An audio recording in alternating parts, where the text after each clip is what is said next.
E ainda, no fim do dia, encarar todas as tarefas de uma casa com marido e filhos. Eu saía do trabalho, chegava em casa, dava banho nas crianças, muitas vezes tinha de ir até o poço buscar mais água, porque acabava. Fazia um pouco de comida, botava todo mundo para dormir, ainda ficava com a Laurdes. Não tinha tempo para nada, nem um tempo para mim. Com essa rotina puxada, Elsa sabia que estava menos presente do que gostaria na vida das crianças, mesmo que ela não o encarasse como filhos, no sentido mais maternal. Vinha uma culpa de que ela deveria dar mais atenção a eles, só que isso era simplesmente impossível. Olhando hoje para esses tempos, ela tem certeza de que eram todos subnutridos. Não passava fome, assim como na sua própria casa. A comida chegava com dificuldade, mas chegava. Porém, aquilo que chegava do prato estava longe de ser uma dieta nutritiva, sem falar da própria saúde frágil de todas as crianças. Uma noite cheguei em casa e reparei que o Mundinho, Raimundo, seu segundo filho, estava com uma febre muito alta. Ele tinha levado um tombo forte durante a tarde e parecia que seu corpo estava reagindo a isso. Era a única explicação que eu conseguia imaginar. Muito fraco, qualquer coisa que acontecia com o Mundinho, ele não tinha força para se defender. Vi que o menino estava mal, mas como eu não tinha um segundo para respirar, pedi à minha mãe que eu levasse ele ao médico na manhã seguinte. Lembra ela já se emocionando com o desfecho da história. No dia seguinte, a avó levou o neto ao posto de atendimento mais próximo. O médico examinou rapidinho, disse que o menino estava com pneumonia e prescreveu um remédio que Elsa, naquela ocasião, conseguiu comprar, nem sabe como. Acho que pedi emprestado porque não tinha nenhuma economia para uma emergência dessas. Não adiantou nada, ele continuava muito fraquinho. Elsa tinha apenas 15 anos quando o filho adoeceu. Sofria com o filho doente e desesperava-se pela miséria em que viviam.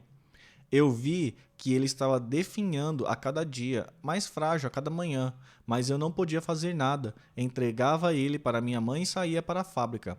A agonia de Elsa era visível, e uma noite, quando tinha acabado de chegar cansada do trabalho da fábrica, Dona Júlia, a mulher que se tornou uma ama de leite das crianças, a chamou para ir a um terreiro.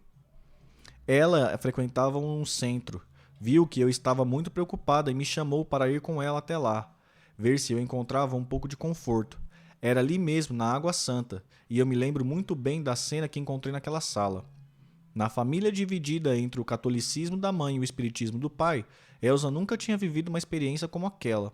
Entrou com cuidado, meio assustada e em silêncio, respeitando o clima solene, e foi encarando uma a uma aquelas pessoas sentadas em banquetas fazendo um círculo.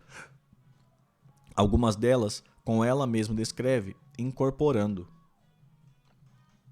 Uma hora eu vejo de longe uma mulher que estava me chamando. Com muito medo me aproximei dela, e quando ela olhou bem dentro dos meus olhos, disse que eu poderia ir embora, que o que eu tinha ido buscar ali eu não conseguiria. Achei estranho porque nunca tinha visto aquela mulher e fui lá sem pedir nada. Eu nem sei direito o que queria lá, só acompanhei Dona Júlia por insistência dela. Levou um tempo até Elsa captar o sentido do que a mulher tinha falado. Ao se dar conta de que era uma mensagem sobre a saúde de seu filho, quis ir embora imediatamente. Corri com Dona Júlia para casa e, quando cheguei na minha porta, encontrei um gato que nunca tinha visto por ali, e eu senti que não podia entrar na minha própria sala. Era um gato enorme, uma coisa horrorosa, parecia um tigre. Assustada, ela foi primeiro na casa de sua mãe, que estava acordada e preocupada com a filha. Tem um gato na porta da minha casa, mãe, e eu não posso entrar lá, disse quase chorando. Dona Rosária insistiu que a filha criasse coragem e fosse ficar com o filho, que tinha piorado. Ela falou secamente que meu mundinho não estava passando bem, e eu respondi várias vezes que estava com medo, que não queria ver ele daquele jeito e insisti que ela fosse comigo até lá. Elsa se lembra que sua mãe, passando roupa como sempre, calmamente procurou o apoio para o ferro de brasa. Mais uma vez, as faíscas que saíam apenas com o ar que entrava no movimento de deslocar aquela peça pesada chamaram sua atenção. E saiu com a filha para ver o menino. Entraram pela porta da cozinha, Elsa ainda com muito medo do gato gigante. A cena que encontrou a deixou profundamente marcada. A mãe que olhava os filhos mais como companheiros de suas brincadeiras sentiu, pela primeira vez, o amor mais que genuíno e forte, tão natural de se ter por uma criatura que você gerou. E foi triste perceber que esse sentimento chegou justamente na hora em que não era mais possível desfrutá-lo, pelo menos não como um Mundinho. Ele ainda não tinha 1 ano de idade e estava ali, já quase sem vida nos braços do pai. Eu não tinha percebido que fui ao centro naquela noite para pedir por ele, mas era tarde demais. Elsa admite que é praticamente impossível descrever o que passou pela sua cabeça ao ver a primeira morte de um filho que havia chegado ao mundo num parto complicado. Eu tinha uma parteira maravilhosa. Sou muito grata a ela. Chamava-se Paulina. E, se não fosse ela, o mundinho nem tinha nascido. Aliás, foi ela quem deu esse nome para o menino. Dizia que tinha feito uma promessa, que, se ele sobrevivesse, se chamaria Raimundo. No começo achei estranho, mas ele foi virando o meu mundinho. Lembra com carinho. E foi desse filho, que Elsa ainda estava aprendendo a amar, que ela teve de se despedir. Elsa ainda era muito jovem para processar tamanha perda, mas, como aprendeu com a vida, não há idade que te prepare para perder alguém tão próximo. Ainda mais com um filho.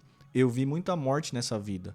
O Mané, minha mãe, os amigos que me seguiram a vida inteira, pessoas queridas, mas nada se compara à dor de perder um filho, porque dói muito, muito, muito, muito. Ao se lembrar disso, Elsa vai repetindo essas palavras até ela virar só um murmúrio, que é um somatório da perda dos filhos, e não dá nem para comparar que dor é maior, a de um filho ou a de outro. Logo depois de Mundinho, perdi um filho depois do parto, que nem chegou a ser batizado. Muitos anos depois foi o filho do Mané, o Júnior, nos anos 80, e recentemente perdi meu filho mais novo desse primeiro casamento, Gilson. Tudo dói, dói igual, e de um jeito que não dá para descrever. Temos imagens, galera.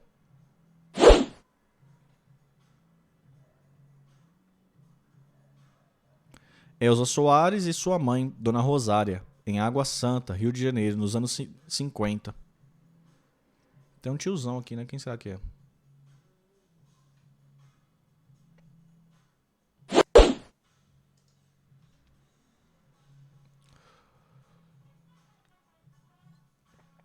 O primeiro filho que se foi, no entanto, trouxe uma dor que ela ainda não conhecia. Eu vi meu bebê morrendo, peguei ele no colo, mas já não tinha vida nele. Lembro-me de olhar para o seu rosto e ver que ele era tão pequeno, provavelmente mal nutrido. Era o corpo de um menino leve, sem vida. Tinha saído de mim há tão pouco tempo e já tinha ido embora. Eu hoje fico pensando como isso foi acontecer, como é que eu poderia ter cuidado dele melhor, mas naquela época não tinha nem cabeça para elaborar o que estava acontecendo. Naquela noite era só dor. Nesse momento, a presença de Dona Rosária foi fundamental. Elsa não sabia o que fazer com o corpo de seu filho, e sua mãe achou melhor tirá-la dali e levá-la de volta para sua casa. Peguei o mais velho, Carlinhos, e me tranquei no quarto da minha mãe com ele. Só chorava, chorava, chorava. Esse mais velho também não estava bem de saúde. Os dois eram bem fraquinhos, porque a gente não tinha condições de dar o que era bom para eles. Mas naquele momento de dor eu queria muito proteger ele. Só pensava nisso, até o momento em que, de tão fraca, apaguei. Enquanto Elsa dormia, um velório foi improvisado na sala de sua casa com a Laordes. Quando ela acordou, não quis nem ir até lá. Não participei do velório do Mundinho. Fui até o enterro, mas acho que nem fiquei até o fim. Eu queria sair correndo dali. Era muito forte o que tinha caído sobre mim. Eu acordava todos os dias e achava que não ia conseguir nem andar mais. É difícil imaginar, descrever a tamanha dor que essa mãe viveu, a sensação de entorpecimento que se instaurou na cabeça e no coração de Elsa. Se a morte de Mundinho pode trazer alguma consequência positiva, talvez tenha sido uma certa proximidade entre Elsa e o marido Laordes. Para aquele casal, que não era bem um casal, houve um raro e breve momento de comunhão. Na dor, Elsa e a Laordes se aproximaram, mas não chegaram a se amar. Isso realmente nunca aconteceu. Ela faz questão de ressaltar. Os dois apenas encontraram naquela pessoa mais próxima um apoio numa tragédia para a qual ninguém está preparado. E menos ainda aqueles adolescentes que viviam numa relação forçada. Era difícil exigir, sobretudo dela, que não tinha maturidade para amar, uma reação adulta para o luto. Ela só sabia que machucava, que sentia isso dentro de seu corpo. Doeu com o Mundinho e doeu na segunda perda. a do filho que veio em seguida e nem chegou a ser batizado, que veio ao mundo tão fraco a ponto de não sobreviver. O recém-nascido morreu ali mesmo no hospital, logo depois do parto. Sua mãe nem o conheceu.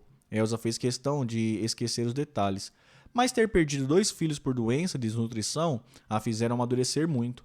Carlinhos, que também tinha uma saúde frágil, ganhou ainda mais atenção dela. Se antes ele já era sua alegria maior, depois passou a ser também o foco da sua vida. Gerson, Dilma e Gilson, quando chegaram, já encontraram uma mãe ciente das suas responsabilidades.